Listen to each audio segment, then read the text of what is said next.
Hey guys, so I'm going to go over how to do a partial fraction problem with complex numbers.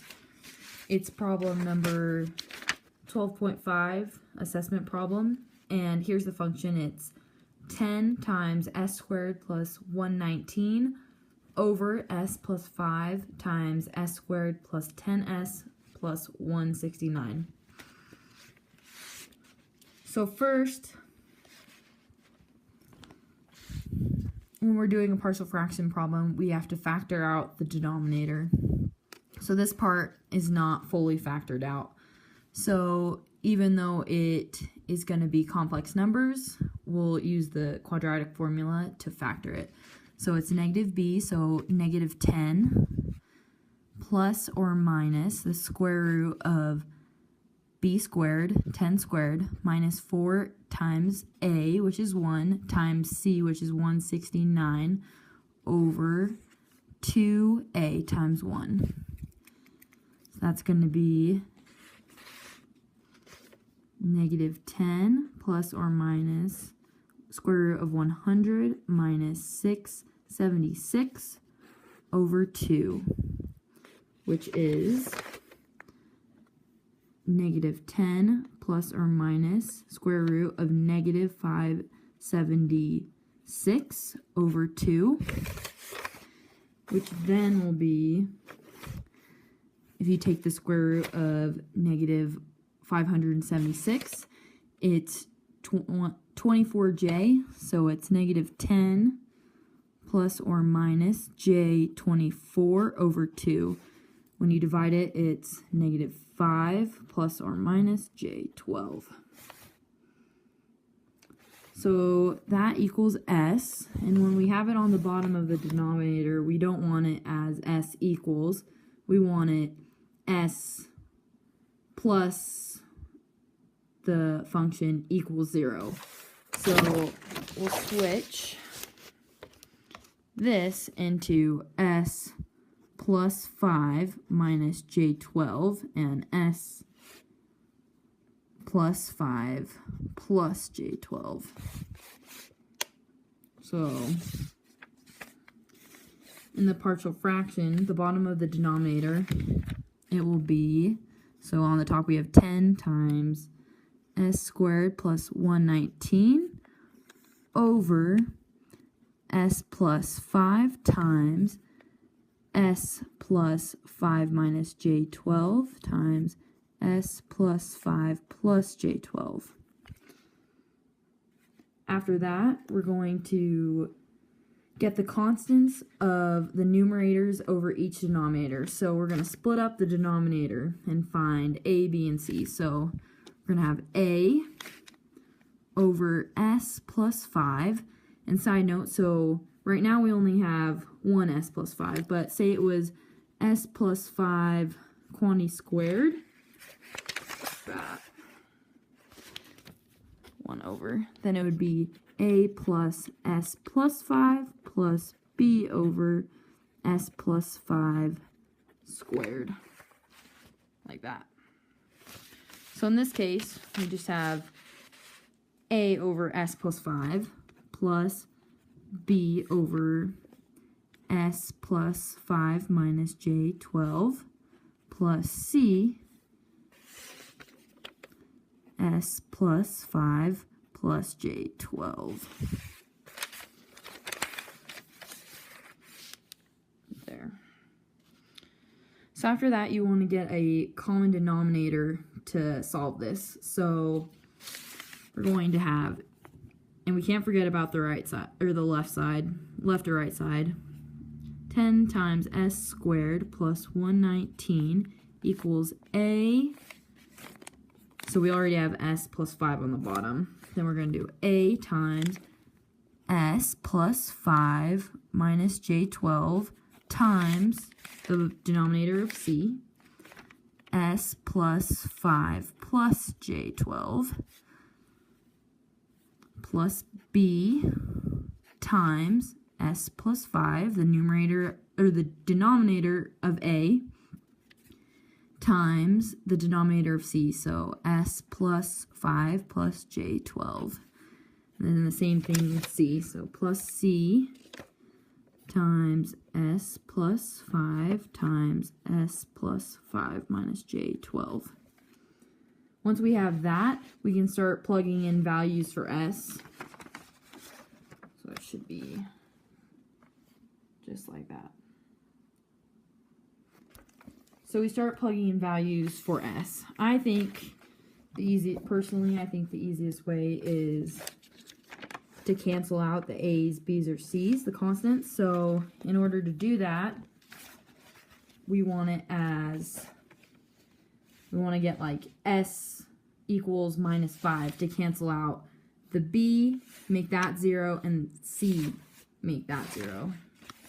So we're going to have S equals negative 5.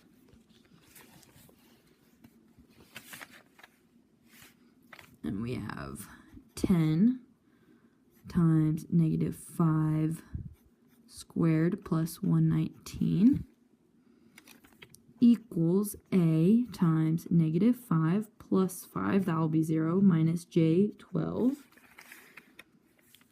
times negative 5 plus 5 plus J12 plus B times negative 5 plus 5, that will be 0, so we don't have to finish filling that out.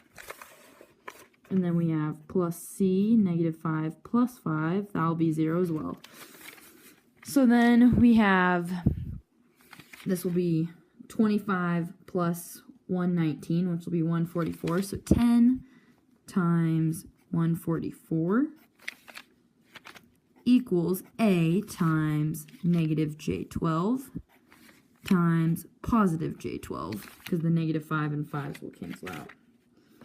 So we have this, and then if we remember, J squared equals negative 1, because J equals square root of negative 1.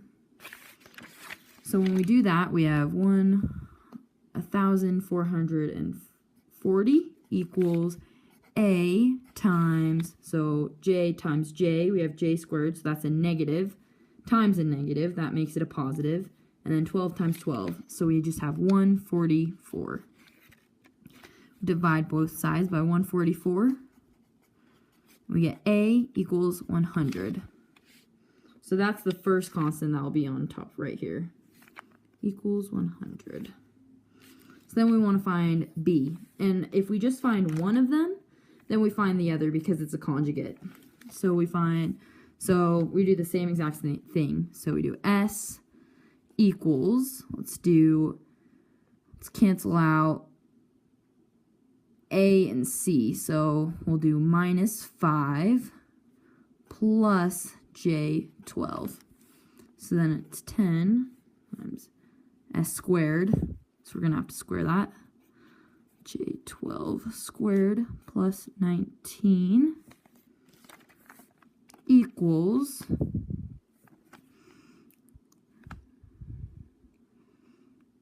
so this will cancel out A. The negative 5 plus J12 will cancel out A. That will make that a 0. And it will also make C a 0. So then we just have to do B times negative 5 plus J12 plus 5 times negative 5 plus J12 plus 5 plus J12.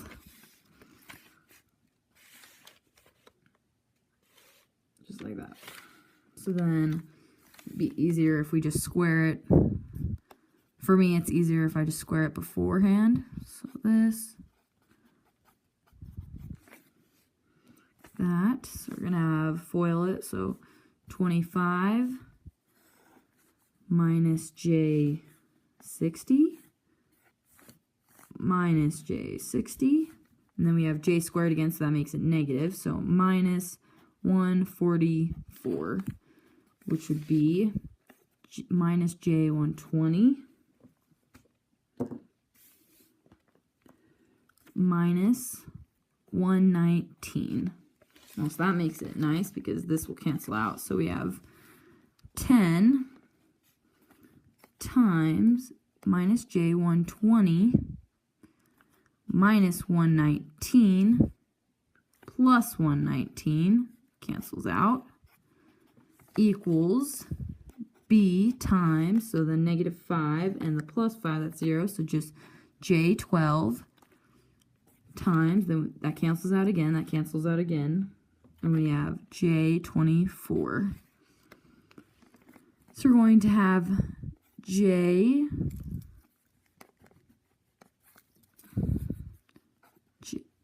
negative j 1200 equals b times negative 288. We're going to want to switch it to polar form so we can divide. So this j makes it into 1200 angle 90 degrees, and then because this is an x value, it'll be b times, we forgot the negative, and then the minus 288 angle 0. Divide both sides by 288, minus 288 angle 0. 288, 0. So then we divided these two and subtract these two. So we're going to have 1200 divided by 288, which is 4.17 rounded.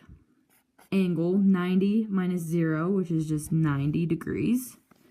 If we convert that back into polar, or into rectangular form, it's going to be j 4.17 equals b. So then we have b, and because the c is the conjugate, c will just be c equals minus j 4.17. So then we have our, because we have the a, b, and c, we can go back to our original partial fractions. We'll have, so a which is 100 over s plus 5. Then we have plus j 4.17 over s plus 5 minus j 12. Then we have minus j 4.17 for c over s plus 5 plus j 12. And then from there, you can either take the Laplace, that's probably what you'll end up doing, or take the integrals if you need to. So here is the final work, and thank you for watching.